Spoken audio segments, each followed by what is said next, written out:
जब भी मैंने पाकिस्तान में सोचा तो मेरा बड़ा दिल था कि मैं कहीं खजूरों के बाग में जाऊं और फिर हजूर सलाम के ज़िक्र मुबारक को, अहद मुबारक को और उनके खराम नाज को याद करूं। तो आज अल्लाह तबारक व तआला ने करम किया, मैं मदीना पाक में हूं। प्रोफेसर अहमद अली तैयबी साहब के तवस्सुल से मुदस्सर गोंदल और इरफान के हमरा यहाँ पहुँचा। ये बाग रफ़ाई है और यहाँ सिंधी मुलाजमीन है। इस बाग में हमने लंच किया।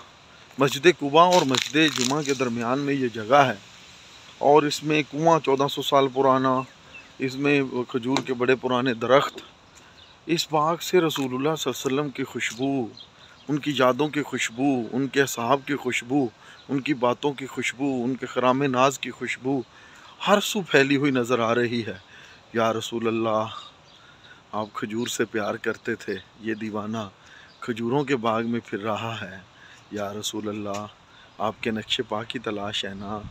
या रसूल अल्लाह, आपकी रज़ा की तलाश है ना। या रसूल अल्लाह, आपके करम की तलाश है ना। या रसूल अल्लाह, आपसे खैरात की तलाश है ना। या रसूल अल्लाह, आपकी रज़ा की तलाश है, आपसे बीक की तलाश है।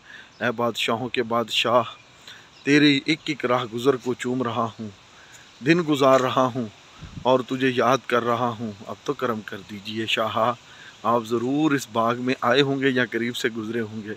ये मस्जिद कुबा के रास्ते में ये बाग है। तो कितना दिलचस्प होगा मेरे आका जब आपका दीवाना भी यहाँ गुज़र रहा है और अपने दोस्तों के हमरा सफ़र कर रहा है। इस जगह पे बैठ के हमने लंच किया और यहाँ बैठे और सैर की। ये मुदस्सर गोंदल और इरफान भी मेरे साथ थे और ये देखें दोनों नौजवान बड़े खुश हैं बाग को देखकर। अल्लाह हाज़री कबूल फरमाए।